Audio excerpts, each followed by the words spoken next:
Oke, mungkin Kak Gisha karena dia dengan aslinya bisa sapa nih Sobat Sosan. Dan perkenalkan, kemudian kesibukan kali ini apa?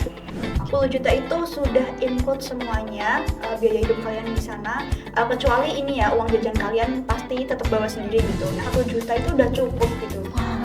Just tip. Tapi itu belum include oleh-oleh ya. Dan juga selama di sana kita juga akan jalan-jalan nih ke Kuala Lumpur, ke Tanjung Malim gitu. Kalau biaya masuk ke destinasinya itu sudah termasuk ke 10 juta itu.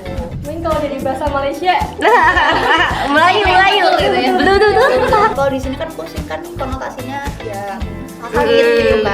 Kalau di sana, ayo kita pusing-pusing bersama. Wow. padahal itu jalan-jalan. Mungkin dari Sobat Sosan bisa mempersiapkan tadi ada kemampuan berbahasa Inggris, kemudian banyak-banyak mengikuti lomba agar bisa menjadi poin plus juga.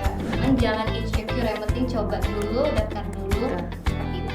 Apapun hasilnya itu belakangan. Betul.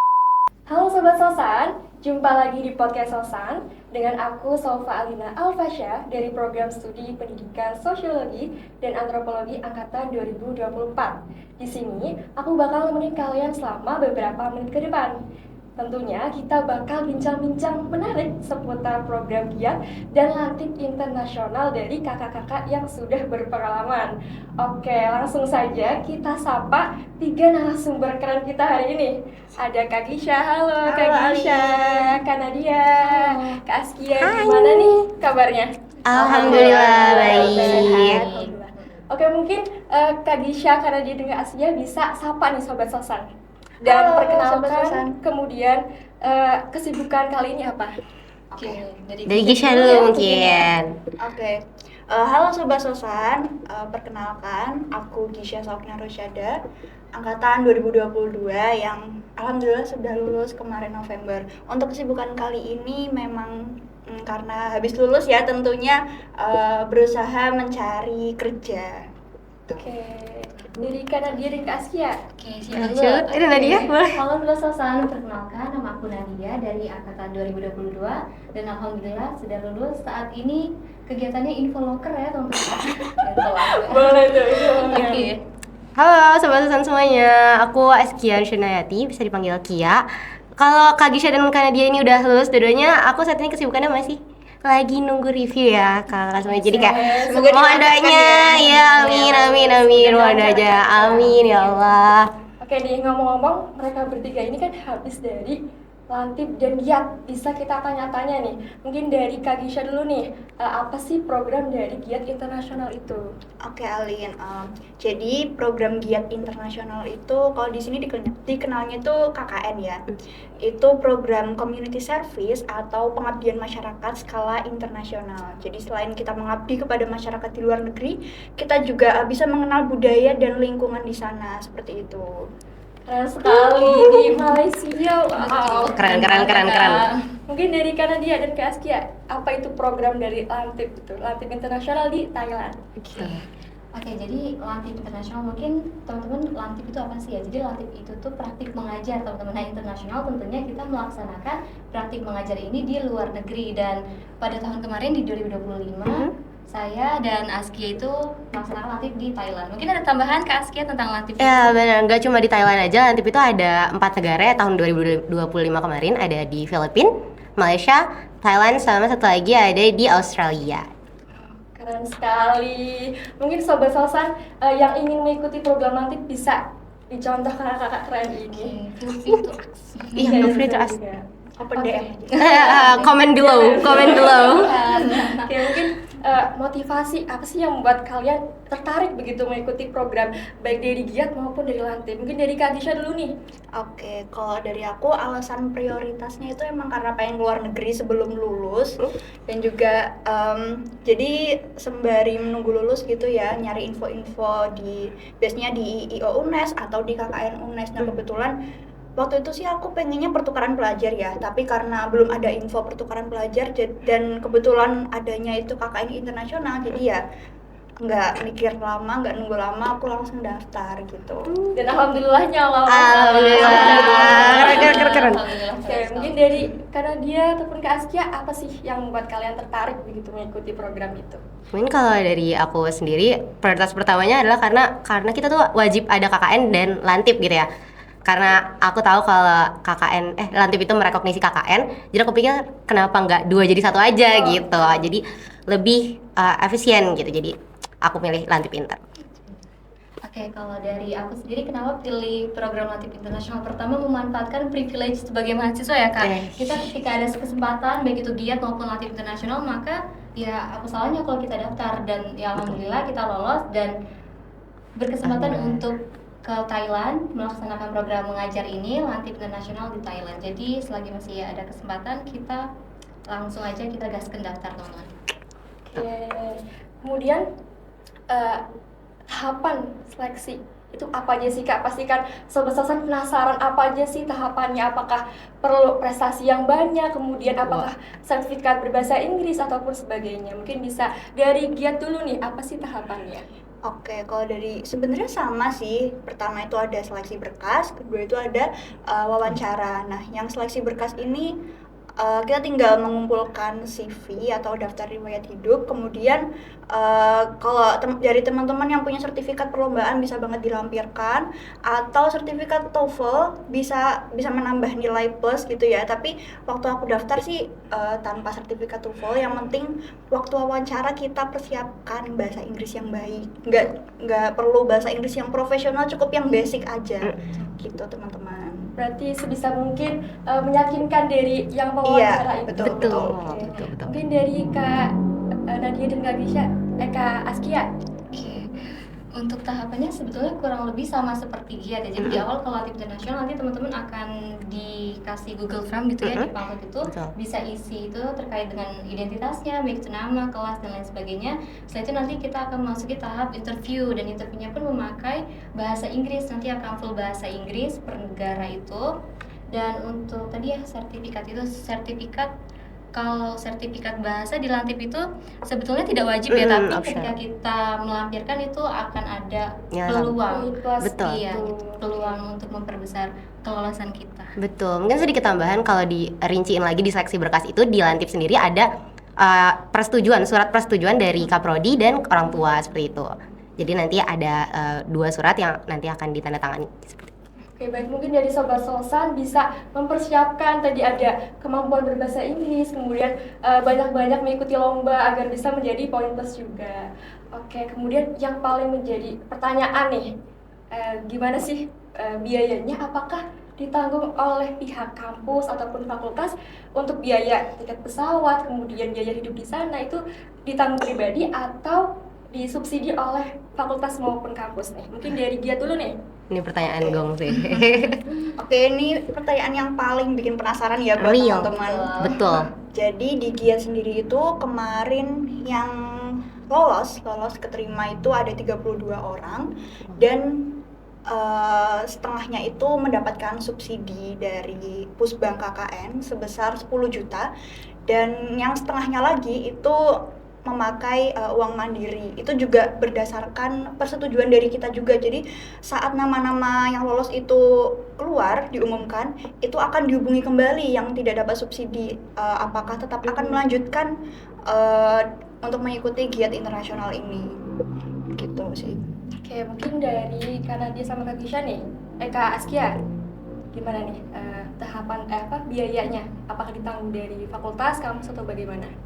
Oke, mungkin dari Oke, kalau misalkan Lantip ini prosedurnya agak berbeda dengan GIAT ya. Kalau GIAT kan tadi ada self funded mungkin sama fully funded. Kalau misalkan di Lantip sendiri itu kita memang fully funded, tapi teman-teman yang perlu dipersiapkan adalah sistemnya. Kalau di tahun kami itu kebijakan adalah reimburse. Jadi di awal itu kami memakai keseluruhan menggunakan dana pribadi, baik itu tiket pesawat, tiket kereta api, lalu juga pembuatan paspor dan lain sebagainya, kami menggunakan dana pribadi. Tetapi setelah itu nanti akan direimburse oleh LP3. Sebesar berapa kaki ya?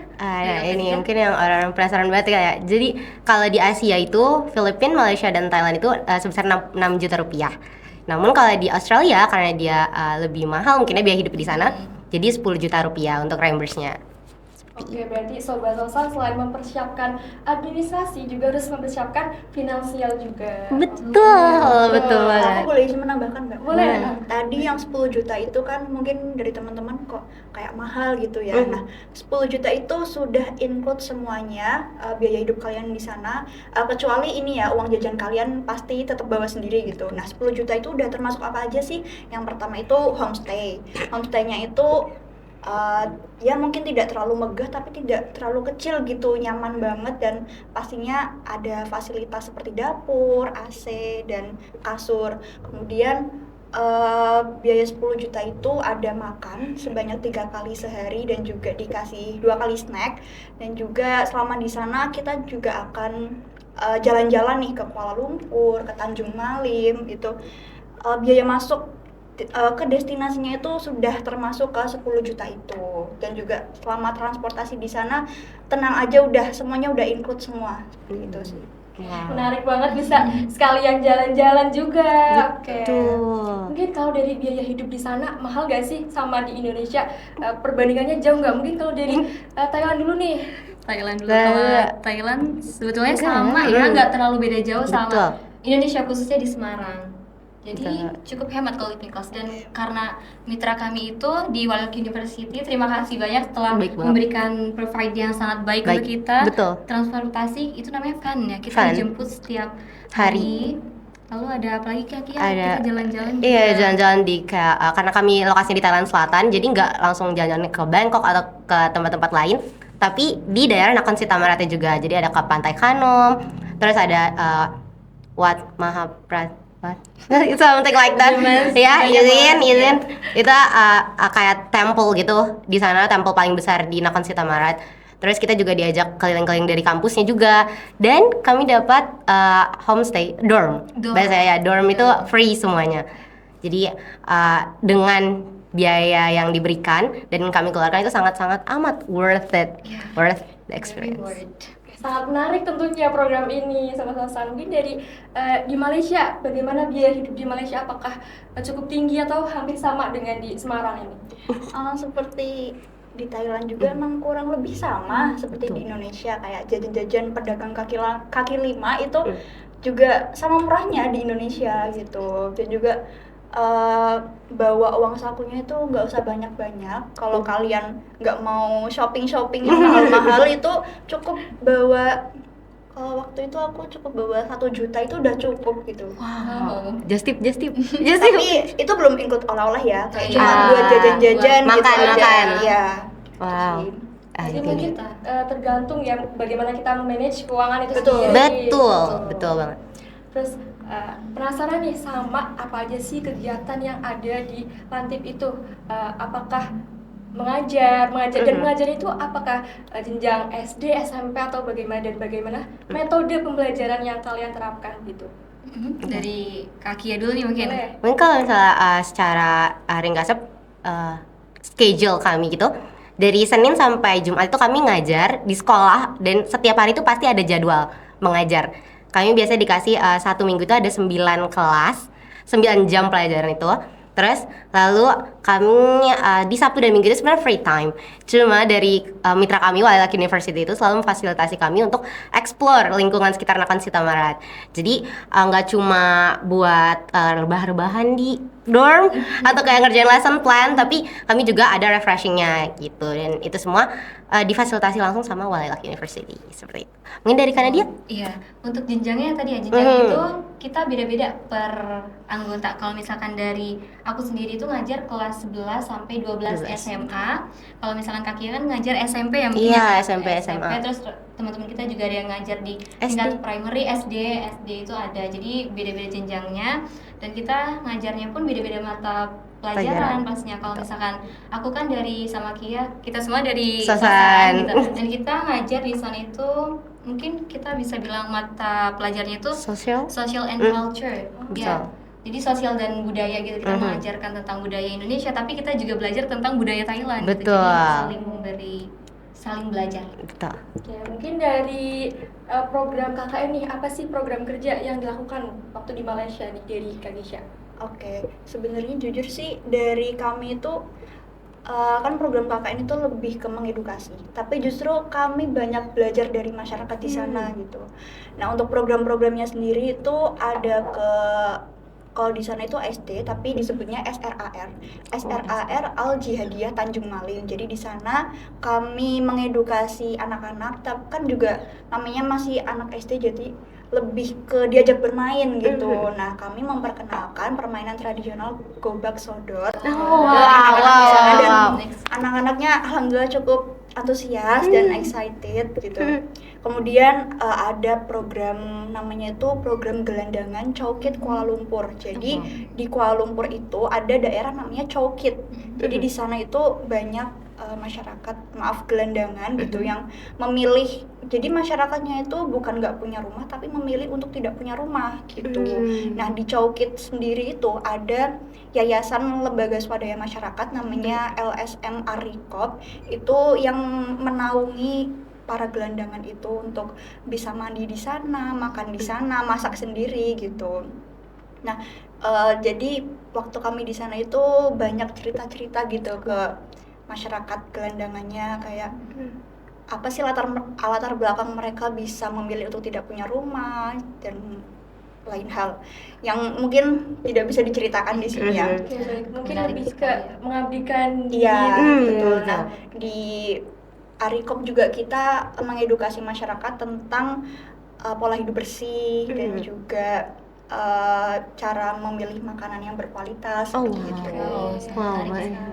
Mungkin dari bahasa nih, apakah wajib bisa berbahasa Thailand atau wajib bisa berbahasa Malaysia gitu? Bahasa yang kalian gunakan sehari-hari waktu latih maupun giat itu bahasa apa tuh? Mungkin dari pas waktu mengajar, apakah menggunakan bahasa Inggris, bahasa Thailand?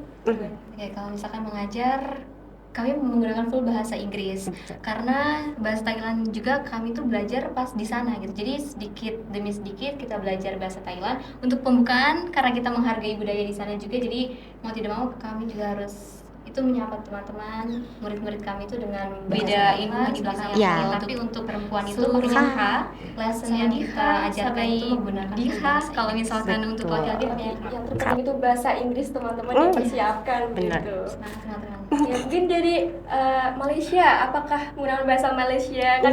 Melayu. Kita kan emang udah familiar ya sama serial Upin Ipin, jadi Betul. mau nggak mau ketika kita ke Malaysia kita juga harus menghargai dan menghormati masyarakat di sana dengan pakai bahasa Melayu seperti itu. Dan tapi untuk bahasa Inggris tetap kita gunakan apabila kita misal lagi jalan-jalan ke Kuala Lumpur. Di sana kan sukunya lebih beragam ya, dan memang mayoritas pakai bahasa Inggris seperti itu. Oke, berarti pulang dari giat dan KKN mungkin bisa sedikit gitu bahasa Thailand atau bahasa Malaysia gitu. Mungkin dari bahasa Thailand bisa disebutkan gitu ya. Apa kabar itu bahasa Inggrisnya atau apa? Apa kabar? Kalau apa kabar itu bahasa Thailandnya Sabai Dimai. Kalau kita tanya Sabai Dimai, jawabnya Sabai Dikha. itu artinya Itu baik, baik. dan khusus perempuan. Kalau laki-laki Sabai Dikrap. Jadi beda imbuhan di belakangnya. Ya. Kalau untuk perempuan itu pakainya H, Sawadikha, Sabai Diha. Kalau misalkan untuk laki-laki pakainya krap. Itu berarti tetap sama diucapkan ke yang maupun tua ataupun muda itu sama. Kalau yang dari aku alami di sana, kalau untuk yang lebih tua itu ada naknya. Jadi kayak Sabai Dimai, Sabai Dikha. Nah, itu mungkin lebih ke sopan. Iya, betul. Tambahan naknya imbuhannya. Gitu. Mungkin kalau dari bahasa Malaysia Melayu gitu ya. Betul. Kalau bahasa sapaan tuh kayaknya nggak ada gitu, tapi aku lebih ke tertarik ke kosakata mereka sih, kayak kan yang kita tahu hampir mirip ya bahasa Indonesia dan bahasa Melayu, tapi ternyata beberapa kosakata itu ada yang berbeda gitu. Misal jalan-jalan, kalau di sini kan jalan-jalan ya udah gitu kita jalan-jalan, terus kalau di Malaysia apa coba? apa tuh? Apa tuh? Itu pusing-pusing. Wow. Pusing. Lagi pusing diajak pusing-pusing ya, Pak. Kalau di sini kan pusing kan konotasinya ya sakit gitu kan. Kalau di sana ayo kita pusing-pusing bersama. Wow. Padahal itu jalan-jalan. Evan ya malah. Evan. pusing-pusing. konteksnya. Terus juga kosakata lain, misal kalau di sini musola, di sana itu surau. Surau. Ya. Kemudian truk itu di sana lori. Lori. Oke. Wow, lori. Menarik ya Menarik, Sobat menarik, Sosan. menarik banget. Kita juga bisa mempelajari bahasa yang baik di Thailand maupun di Malaysia. Oke, mungkin ada nggak sih kebiasaan yang unik dari masyarakat Thailand ataupun dari siswa-siswi yang kalian ajar ataupun sebagainya gitu? Kebiasaan Unik. Lebih ke sedikit berbeda mungkin. Iya, Sedikit berbeda berbeda. dibanding siswa Indonesia. Jadi kalau misalkan di sekolah kami kan itu Muslim Satita Foundation School, jadi setiap pagi itu ada Salam. saliman. Tapi kalau di Indonesia kan biasanya salimannya Gini. praktek gimana Gini, gitu kan. gini. Kayak gini biasanya kayak gini. Tapi kalau misalkan di Thailand tuh murid-muridnya salimnya megangnya pipi. Jadi salim terus megangnya pipi gitu kan. Terus dia udah assalamualaikum terus dia bilang assalamualaikum hai. Assalamualaikum gitu. Assalamualaikum kak. Berarti itu sebelum kegiatan belajar mengajar Betul. wajib ya? Wajib, Gurunya betul. di pagar gitu. Ya. Tunggu di pagar. Dari yang Malaysia nih, apa sih kebiasaan unik dari masyarakat sekitar selama mengikuti program KKN? Yang pasti masyarakat di sana itu ramah-ramah dan juga sangat menjaga kebersihan. Entah itu di kampung-kampung kecil, mereka itu jarang banget ada sampah di lingkungan mereka. Kemudian mungkin yang bikin aku tertarik itu di makanannya. Kalau di sini, kalau kita kan kenal di serial Upin Ipin itu ada ayam goreng ya. Iya, Tapi betul. itu di sana itu jarang. Malah seringnya tuh ayam berkuah gitu. Oh. Berkaldu. Opor. Iya, kayak Oh, iya. semacam itu, Wow. kayak yang berkuah-kuah dan berlemak banget gitu. Tapi Oh. enak sih, enak. Dan juga apalagi ya? Di outlet kayak chicken outletnya kayak KFC gitu yang kita biasa jumpai di sini kan paketan nasinya itu pakai nasi biasa. Iya. Nah, kalau di sana itu pakai nasi tradisionalnya mereka. Itu ada nasi lemak. Oke. Nasi lemak itu kalau di sini kayak semacam nasi uduk gitu. Oke. Dan juga pakai nasi kandar. Nah, nasi kandar itu nasi yang berkuah gitu. Jadi di sana KFC atau chicken lain itu nggak ada paketan nasi yang pakai nasi biasa gitu. Oh. Jadi nasi tradisional. Iya, kalau pilihannya ya nasi Betul. kandar atau nasi kelemak seperti itu. wow. Nasi kelemak. Berarti Gisha udah pernah nyobain Udah nasi pernah. lemak gitu ya? Iya, enak nggak? Pasti enak ya? Kalau nasi lemak itu nasi uduknya lebih enak Indonesia, tapi kalau sambelnya itu enak buatan sana. Oh Oke, wow. ada plus minusnya. Plus nih. minusnya, plus minusnya.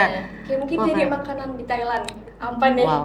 yang paling kalian suka dan kalian mungkin kangen sekarang pengen nyoba lagi dari Wah, apa? Iya nih yang biasa malam-malam. Wah. Around. Tapi kalau aku instead of makanan karena aku gak bisa makan makanan yang pedas juga jadi limited gitu ya aksesnya. Aku lebih kangen banget sama Thai tea. Kalau Thai tea di sana yang original di Thailand tuh lebih kerasa kopinya. Kalau di sini kan lebih banyak yang manis ya, manis-manis susu, iya. Kalau di sana tuh dibanding susunya dia lebih kerasa kayak kopi dan benar-benar kafeinnya tinggi, kadar kafeinnya tinggi. Jadi kalau kita minum Thai tea dalam satu gelas yang ukuran segini kayak Thai tea jumbo gitu, kayak kita minum terus besokannya bisa nggak tidur, kayak gitu. Karena saking kafeinnya tinggi banget gitu. Dan rasanya benar-benar otentik. Aku belum nemu sih yang semirip itu di sana di daerah Semarang gitu ya. Mungkin nanti ada. Jadi Mungkin. berarti sebenarnya Thai tea itu campuran teh, susu, kopi. Iya, dan susunya itu menurutku waktu aku coba di sana tuh bener-bener gak kerasa sama sekali. Jadi cuma kayak topping putih-putih di atas gitu. Sisanya tuh bener-bener teh dan kopi jadi satu gitu. Dan itu benar-benar pekat kelihatan kayak kopi, justru malah dibanding warna orange, dia lebih kelihatan kayak warna coklat something. Menarik Kayak sih, gitu. jadi pengen coba. Iya. Come to Thailand. Kalau dari Kanada apa makanannya? Selain roti, apa nih? Bulat, iya. Jadi kalau misalkan di Thailand itu aku pencinta roti. Jadi di sana sebelum berangkat sekolah tuh ya kita tahu sendiri lah ya rotinya tuh kan roti harus sarapan roti gitu kan. Betul. Tapi kalau misalkan makanan khas Thailand sendiri itu pulut ayam namanya. Jadi pulut itu sebetulnya nasi. Pulut itu pulut itu ketan, mohon maaf. Ketan. Pulut itu ketan. Jadi kalau di sana itu ada namanya pulut ayam. Jadi ayam itu ayam goreng. Terus makannya itu bukan pakai nasi biasa tapi nasi ketan. Nah, itu aku suka banget sama Thai tea juga tadi enak, lebih ini ya dominan dan banyak hin bitternya daripada sweetnya. Iya, betul. Jadi hin pahitnya itu kerasa banget. Kalau di sini kan di Indonesia itu biasanya manis ya. Jadi kita makan minum Thai tea, minum Thai tea itu manis gitu, manis banget rasanya. Tapi kalau di sana, oh ternyata ini yang asli. Bittersweet. Menarik, jadi pengen coba nih aku nih, semoga bisa. Amin. Ikut Latif internal. Ayo ikut Latif. Saat ini aku masih semester 4 dan butuh 1 tahun untuk Bisa kok bahasa prepare. Inggris. Iya, Prepare ya? Prepare. Benar. Mungkin saat di sana pernah nggak sih ngerasa culture shock gitu? Mungkin dari di Thailand yang pernah nggak sih ngerasa culture shock gitu dari kebiasaan ataupun lain sebagainya? Culture shock. Kalau culture shock, Kayaknya karena sebetulnya 11-12 sama iya, Indonesia betul. Masyarakat juga helpful, ramah juga. Betul. Lebih ke agak susah mencari makanan halal kali Itu. ya. Jadi patokan kita kalau nyari makanan halal itu yang penjual itu berhijab, karena di sana tuh nyari logo halal tuh bener-bener susah itu. Jadi kita harus ngeliat apakah penjual berhijab atau ada yang makan di situ dengan hijab gitu. Oh iya, itu patokan kita. Itu patokan kita banget. Atau kayak biasanya ada yang bisa bahasa Melayu kayak gitu, jadi nawarinnya dengan bahasa Melayu, itu pasti kayak ini halal nih kayaknya gitu. Gas aja. Jadi Jadi kalau mencari makan emang agak susah ya. betul. Mungkin kalau dari Malaysia, Kalau culture shock itu lebih ke cuaca sih. cuaca. Kan kalau di Indonesia kita ngerasa kalau di Indonesia itu udah panas banget, tapi ternyata Malaysia lebih panas. Meskipun itu di kampung-kampung kayak desa gitu yang banyak pepohonan, itu tetap panas banget. Tapi meskipun panas, mereka itu jarang banget ada polusi. Oh wow. Meskipun di kota besar itu jarang banget ada polusi, bener-bener udaranya tuh bersih banget gitu sih. Terik berarti langsung ke kulit gitu, panasnya langsung ke kulit gitu. Iya. Aku izin nambahin soal panas tadi cuaca. Kalau di Malaysia panas banget, di Thailand tuh waktu itu karena kami datang kebetulan kayaknya musim hujan ya. Jadi bener-bener hujan bisa 3 hari nonstop. 3 hari nonstop Bener, hujan. gak ada redanya. Jadi hujan terus. Dan kalau pemerintah di sana itu care banget ya sama Iya, masyarakatnya. sama Jadi 3 hari nonstop hujan itu langsung ada alert dari governmentnya masuk ke semua handphone. Habis itu ada pernyataan diliburkan, sekolah-sekolah diliburkan dan lain-lain sebagainya. Jadi di hari sebelum diliburkan itu masyarakat di Thailand tuh udah bisa siap-siap untuk ke supermarket beli sesuatu untuk jaga-jaga seperti ada badai berapa hari ke depan kayak gitu. Iya, jadi himbauan dari pemerintah sana itu sangat baik ya. Baik, betul. Bahkan sampai aku nyari roti itu soal karena tadi kan Panik pas buying. kita di sana panik buying, masyarakat setempat pada belanja segala macam karena hujan yang nggak berhenti. Jadi kita masyarakat pendatang nyari kebutuhan juga waduh udah keburu nih. Udah diburu sama masyarakat lokal. Benar. Banyak hal yang bikin kita kayak wah ternyata gini ya. Betul. Oke, balik lagi ke Lantif tadi, apa sih output dari kegiatan Lantif di Thailand itu? Apakah setelah kegiatan Lantif harus ada yang dikerjakan baik dokumen persyaratan atau lain sebagainya? Kalau di Lantif Inter itu kita untuk outputnya adalah output kita itu kalau dari Lantif Thailand sendiri kita membuat poster sih. Jadi selagi itu yang kita buat ada kebermanfaatan bagi mitra kami di Wallet University maupun di sekolah mitra Santitam itu ya itu kita buat. Jadi kita membuat poster ya, Betul. edu poster gitu. Jadi ada di poster itu ada edukasinya tentang bahasa Inggris, kegiatan English activities gitu di sana. Terus juga ada pasti ngerjain LPJ juga ya untuk reimbursement tadi. iya. Itu pasti nggak langsung ngerjain, itu ada deadline-nya juga nanti. Terus juga di akhir tuh ada presentasi. Iya, Presentasi tentang apa aja kegiatan kita di sana, apa yang challenge-nya apa, kita solusinya gimana, seperti itu. Berarti untuk mempertanggungjawabkan Betul. kegiatan yang dilakukan. Mungkin dari Giat nih, apa sih output yang dilakukan? Oke, jadi kurang lebih sama sih kayak KKN reguler pada umumnya. Ada pembuatan video dokumentasi. Jadi kami PDD itu bawa kamera ya dari Indonesia. Wow. Kemudian ada buku profil desa, terus ada artikel pengabdian yang nanti dipublish di jurnal. Terus juga kita bikin artikel berita yang juga dikirim ke redaksi, 2 redaksi kalau nggak salah. Terus ada apa lagi ya?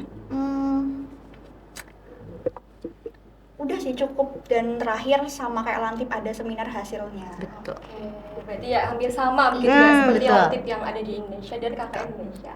Oke, karena kita sudah cukup lama nih berbincang-bincang, sebagai penutup bisa sebutkan tips and trick buat sobat Sosan yang menginginkan Lantif dan KKN internasional. Mungkin dari Giat dulu nih, apa sih tips and trick bisa dibagikan begitu? Oke.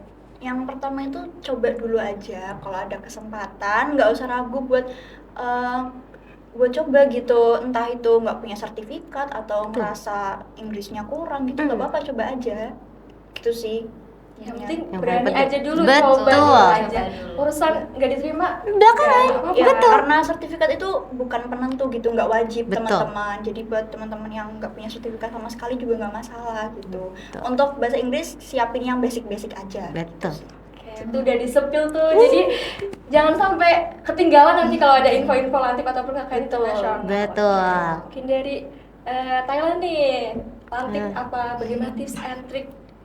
Tips and Tips and trick. Kalau dari aku sendiri tuh kayak lebih ke aku tahu value diri kita tuh apa.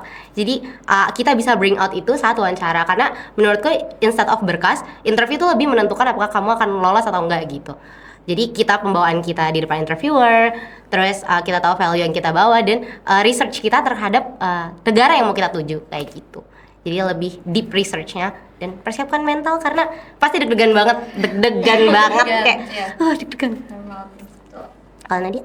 Pertama teman-teman tumbuhkan niat dulu deh. Saya berniat untuk ikut lantip atau jadi internasional. Setelah itu do your effort. Maksudnya lakukan usaha. Usahanya apa dengan daftar itu? Betul tadi kata Kak Gisha, kata Kak Kia. Jadi selagi ada kesempatan ada, ya udah dicoba dulu, daftar dulu dengan diiringi niat tadi, lakukan juga usaha. Setelah itu tadi bisa brings yourself, apa sih keunikan dari diri teman-teman, walaupun belum punya prestasi yang banyak dan bahasa Inggrisnya masih Terbatas. di level yang terbatas gitu, karena kami juga bukan native speaker, jadi sangat diwajarkan ya itu ya, tapi kan ada kesempatan untuk belajar bahasa Inggris itu, tidak ada kata terlambat. Jadi itu tunjukkan keunikan diri teman-teman, jangan insecure, yang penting coba dulu, daftar dulu. Betul. Seperti itu, apapun hasilnya itu belakangan. Betul. Oke, Sobat Sosan, ini udah cukup lama kita berbincang-bincang dan banyak sekali insight yang kita dapatkan baik dari program Lantip maupun dari program dia tersebut.